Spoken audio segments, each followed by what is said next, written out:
প্রিয় দর্শক ও শ্রোতা, রাসূলুল্লাহ সাল্লাল্লাহু আলাইহি ওয়াসাল্লাম নিজ গৃহে ফজরের সুন্নত আদায় করে ফরজ সালাত আদায় করার জন্য মসজিদে গমন করতেন। আবু হুরায়রা রাদিয়াল্লাহু তাআলা আনহু থেকে বর্ণিত হাদিসের মাধ্যমে জানা যায়, রাসূলুল্লাহ সাল্লাল্লাহু আলাইহি ওয়াসাল্লাম সুন্নতের প্রথম রাকাতে সূরা কাফিরুন এবং দ্বিতীয় রাকাতে সূরা ইখলাস তেলাওয়াত করতেন। বর্ণনায় সুনানে আবু দাউদ 1256 নম্বর হাদিস এবং সহিহ হাদিস। ফজরের সুন্নতের গুরুত্ব। আম্মাজান আয়েশা রাদিয়াল্লাহু তাআলা আনহা থেকে বর্ণিত, রাসূলুল্লাহ সাল্লাল্লাহু আলাইহি ওয়াসাল্লাম বলেছেন, রাকাতাল ফজরে খায়রুম মিনাদ দুনিয়া ওয়া মা ফিহা, অর্থাৎ ফজরের 2 রাকাত সুন্নত দুনিয়া এবং দুনিয়ার সব কিছু থেকে উত্তম।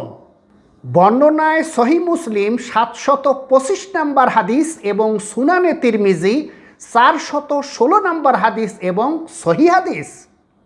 অপর বর্ণনায় এসেছে, আম্মাজান আয়েশা রাদিয়াল্লাহু তাআলা আনহা থেকে বর্ণিত, আন্নান নবী সাল্লাল্লাহু আলাইহি ওয়াসাল্লাম কানা লা ইয়াদাউ আরবাআন ক্বাবলা যুহরে ওয়া রাকাতাইনি ক্বাবলা সালাতিল গাদা, অর্থাৎ নবী সাল্লাল্লাহু আলাইহি ওয়াসাল্লাম যোহরের পূর্বে 4 রাকাত সুন্নত এবং ফজরের পূর্বে 2 রাকাত সুন্নত কখনোই ত্যাগ করতেন না।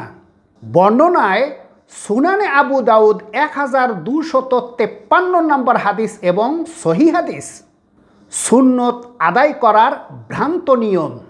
সমাজে এক শ্রেণীর কথিত আলেম ও ইমাম রয়েছেন যারা বলেন যে ফজরের জামাত শুরু হলে যে ব্যক্তি সুন্নত আদায় করতে পারেননি তিনি মসজিদের এক পাশে গিয়ে সুন্নত আদায় করে অতঃপর জামাতে শরিক হবেন। তাদের ওই নিয়মটি একেবারে ভ্রান্ত এবং হাদিস পরিপন্থী। কেননা আবু হুরায়রা রাদিয়াল্লাহু তাআলা আনহু থেকে বর্ণিত, রাসূলুল্লাহ সাল্লাল্লাহু আলাইহি ওয়াসাল্লাম বলেছেন, ইজা উকিমাতিস সালাতু ফালা সলাতা ইল্লাল মাকতুবাহ, অর্থাৎ জামাতের জন্য একামত দেওয়া হলে ওই ফরজ সালাত ছাড়া আর অন্য কোনো সালাত আদায় করা যাবে না। বর্ণনায় সুনানে তিরমিজি 421 নম্বর হাদিস এবং সহিহ হাদিস।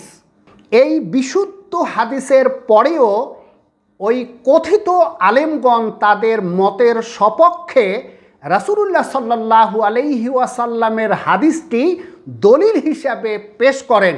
হাদিসটি রাকাতাল ফজরে খায়রুম মিনাদ দুনিয়া ওয়া মা ফিহা, অর্থাৎ ফজরের 2 রাকাত সুন্নত দুনিয়া এবং দুনিয়ার সব কিছু থেকে উত্তম। সুন্নত পড়ার সপক্ষে এই হাদিসটি দলিল হিসাবে উপস্থাপন করা একেবারে ভ্রান্ত কথা। কেননা উক্ত হাদিসে ফজরের সুন্নতের গুরুত্বের কথা বলা হয়েছে। ওই হাদিসে একথা বলা হয়নি যে জামাত চলাকালীন যে ব্যক্তি সুন্নত পড়তে পারেননি সে ব্যক্তি সুন্নত আদায় করবে। আফসোস, হাদিসের মর্ম উপলব্ধি করতে না পারাই তাদের চরম অজ্ঞতার বহিঃপ্রকাশ। প্রিয় দর্শক, জামাত শুরু হওয়ার কারণে যারা ফজরের সুন্নত পড়তে পারেননি, হাদিসে সুন্নত পড়ার ক্ষেত্রে 2টি সময়ের কথা উল্লেখ করা হয়েছে। প্রথম সময়টি হচ্ছে জামাত শেষ করার পরপর। কেননা কাইস নামে একজন সাহাবী, যিনি রাসূলুল্লাহ সাল্লাল্লাহু আলাইহি ওয়াসাল্লামের সঙ্গে ফজরের জামাত আদায় করলেন, অতঃপর তিনি সুন্নত 2 রাকাত পড়া আরম্ভ করলেন। রাসূলুল্লাহ সাল্লাল্লাহু আলাইহি ওয়াসাল্লাম এ সময় তাকে দেখে বললেন, হে কাইস, তুমি কি একসঙ্গে 2 ওয়াক্ত নামাজ আদায় করছো? তখন তিনি বললেন, ইয়া রাসূলুল্লাহ, আমি সুন্নত 2 রাকাত পড়তে পারিনি। তখন রাসূলুল্লাহ সাল্লাল্লাহু আলাইহি ওয়াসাল্লাম বললেন, ঠিক আছে, তাহলে তাতে কোনো দোষ নেই। বর্ণনায় সুনানে তিরমিজি 422 নম্বর হাদিস এবং সুনানি ইবনে মাজাহ 1151 নম্বর হাদিস এবং সহিহ হাদিস।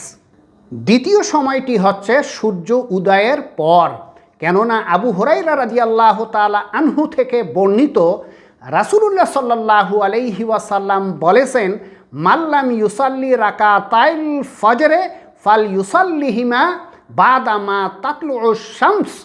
অর্থাৎ যে ব্যক্তি ফজরের সুন্নত আদায় করতে পারেনি সে ব্যক্তি সূর্য উদয় হওয়ার পর ওই সুন্নত আদায় করবে।